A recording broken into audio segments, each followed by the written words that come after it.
In Bombay assembled Catholics from all over the world. Across the city came the sound of the bronze bell, heard every day during the 38th International Eucharistic Congress. Upon Santa Cruz Airport focused the thoughts of the whole of India. For arriving there to be met by Premier Shastri and other Indian government dignitaries was the Pope. He came by an Air India jet, making this a truly historic day for the church and the country itself.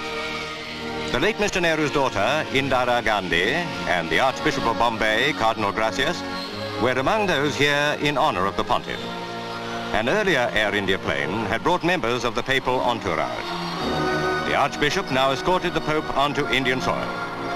In a gracious gesture to the country, His Holiness gave the Indian greeting, Namaste, holding his palms together.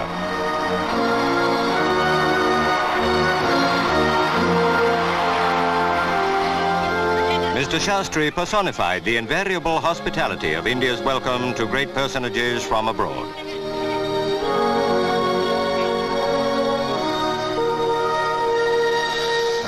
At the Governor's mansion, awaiting the Pope, was the President of India.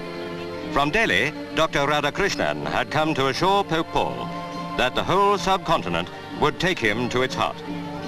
Underlining that assurance, the big crowd outside, the ordinary people of a peace-loving nation, saw in the Pontiff a servant of the King of Peace.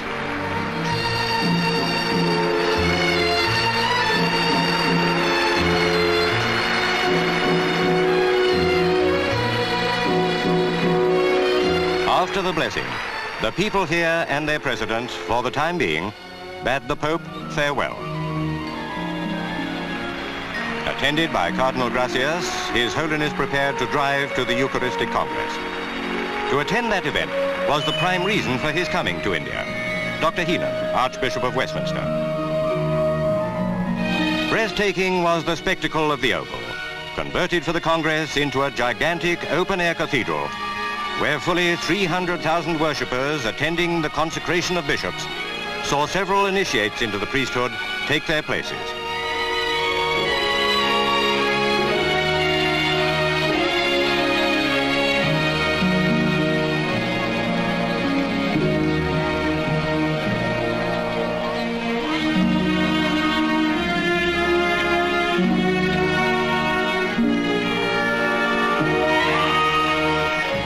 Priests were now all assembled, and the great congregation, the waiting hours over, saw the Pontiff as he slowly drove past. Here was the head on earth of the world's 600 million people who hold the Roman Catholic faith. He came here with a humble dignity befitting a representative of the founder of Christianity.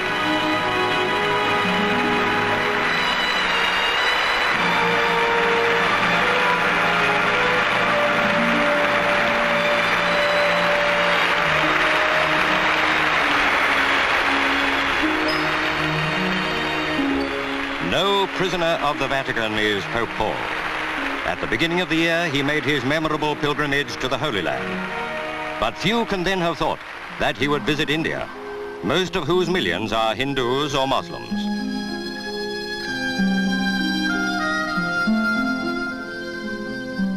They brought the sick to receive blessing, as the lame and the halt were taken to the Master 2,000 years ago.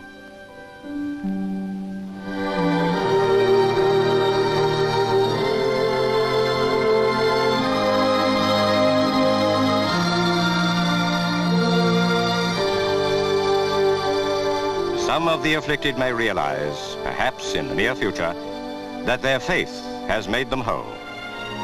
The Catholic orphanage called Our Lady's Home was visited. For the children here to be blessed by the Pope was an experience that time will never erase from their minds.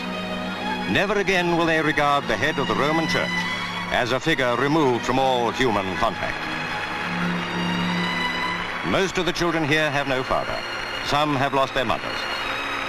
The message of welcome was read by a boy who told the Pope that he had no one in the world.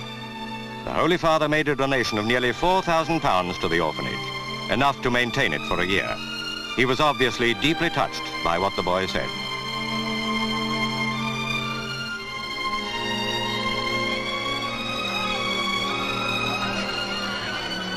One of the Pope's last engagements in India was at Bandra, to the north of Bombay, to visit the Basilica of Our Lady of the Mount.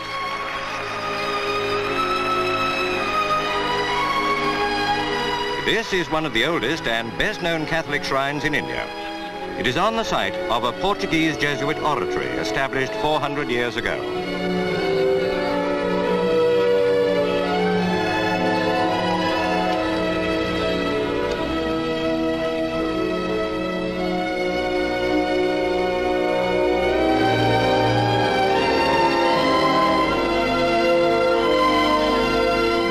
Among the enormous population of India, Roman Catholics, more than 6 million though they number, are a tiny minority. Who would have predicted for Pope Paul's visit such outstanding success? Only perhaps those who have come to realize his ability to arouse spiritual devotion. It was seen in the Holy Land, it has been repeated in India. And now it was time to return to Rome, with the airport again a scene of enthusiasm.